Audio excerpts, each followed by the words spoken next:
In 1987, a fire inspector walked through Ashgrove Home for Children with a blueprint in his hand. He counted every door, every hallway, every window. The numbers didn't match. The building had one more room than the paper said existed. He asked the staff about it. They told him there was no room. There had never been a room. But 3 former residents, questioned separately, years apart, with no contact with each other, described the exact same door. Same colour, same height, same place at the end of the east hallway. According to every floor plan ever filed for that building, simply isn't there.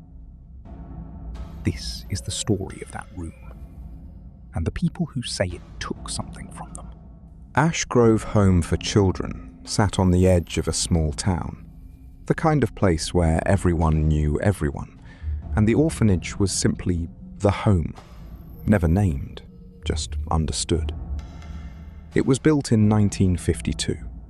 Red brick, 3 stories, a black iron fence that had rusted soft at the joints.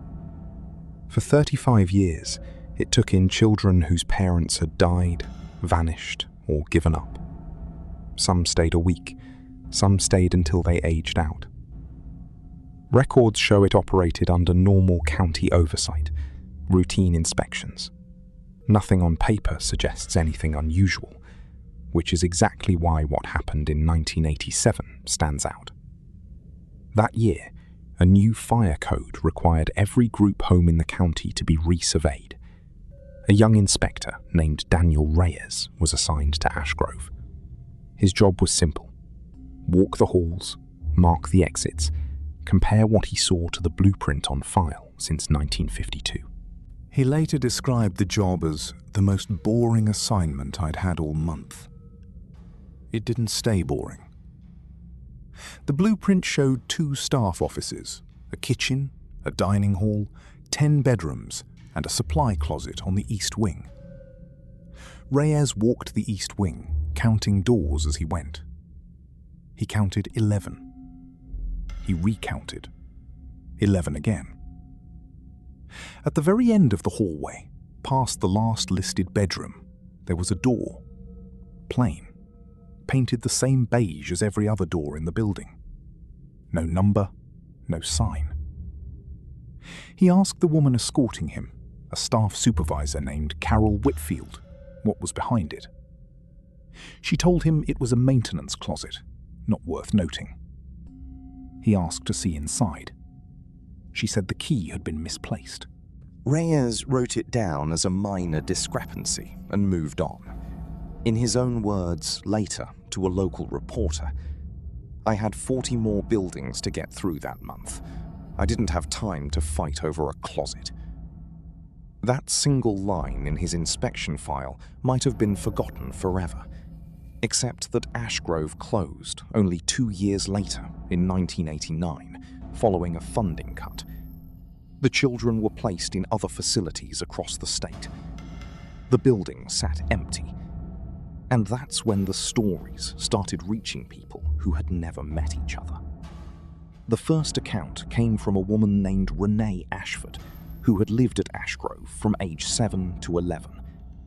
In a 2004 interview, long after the building had been abandoned, she described being sent to the quiet room twice during her stay, a punishment room used for children who wouldn't settle down at night. She remembered a door at the end of the east hallway. No window, no number. Inside, she said, there was nothing. A single chair, bare walls, and a bulb hanging without a shade. She remembered sitting in the dark for what felt like hours, though she couldn't be sure how long it actually was. What she remembered most clearly wasn't the room. It was the sound. It was like someone breathing on the other side of the wall. Slow, not scared, like they had all the time in the world. She said she told a caretaker about the sound, The caretaker told her the room was empty and to stop making up stories. The second account came 15 years later in an online forum for former residents of state-run children's homes. A man posting under the name East Wing 87, later confirmed by a local journalist to be a man named Thomas Neal, who lived at Ashgrove from 1985 to 1987, described almost the exact same room. He had never met Renee Ashford. He had never heard her account. The forum post predates the 2004 interview becoming widely known. His description matched hers almost exactly. A single chair, no window, a bulb without a shade. He added one detail she hadn't mentioned. He said that on the wall, scratched faintly into the paint, were tally marks, rows of them. He counted over 40 before a staff member came and pulled him out of the room. I asked what they were counting, he wrote. Nobody answered me. Nobody ever answered me. By the time local historians and a small documentary crew took interest in Ashgrove in the early 2010s, the building had been condemned and slated for demolition. A structural survey was ordered before the demolition permit could be finalized, the same type of survey Reyes had performed in 1987, decades earlier. The new surveyor had no knowledge of the old blueprint discrepancy. He wasn't looking for anything unusual. He was just doing his job. He filed his report. It listed 10 bedrooms in the east wing. No 11th door. No unlisted room. When a local reporter later compared this to Reyes's 1987 notes and cross-referenced it with Renee Ashford and Thomas Neal's separate accounts, the pattern became difficult to dismiss as simple confusion. 3 surveys, 3 decades apart, disagreeing not about a vague feeling, but about whether a specific physical door existed at all. In 2015, before the demolition crew moved in, the documentary team was given rare access to walk the condemned building one final time, accompanied by a retired county records clerk named Harold Voss, who had processed paperwork for Ashgrove for over 20 years. Voss had never spoken publicly about the building before. He agreed to the walkthrough on one condition, that they turn the cameras off if he asked them to. They reached the east hallway. The crew counted the doors on camera, out loud, one at a time. 10 bedrooms, a linen closet. Nothing at the end of the hall but a blank stretch of wall. No door. Voss stood in front of that wall for a long moment. Then he asked them to turn the cameras off. According to the 2 crew members present that day, both of whom later gave matching accounts to the journalist compiling the story, Voss told them something that was never officially recorded, but that both remembered almost word for word. He said that in the early 1980s, a boy had gone missing from Ashgrove. Not run away, not transferred. Missing.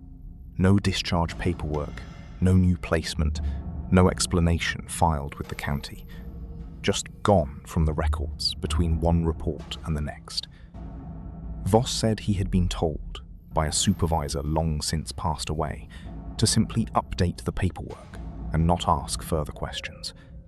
He said he did as he was told for over 30 years. He said the room existed when there was a reason for it to exist, and that when there was no longer a reason, it stopped. He would not explain what he meant by that. The crew asked if they could turn the cameras back on. He said yes. On camera, all he said was this: some buildings remember more than the people who worked in them do. He left shortly after and declined every follow-up interview request. He passed away in 2019. No further explanation was ever recovered from him.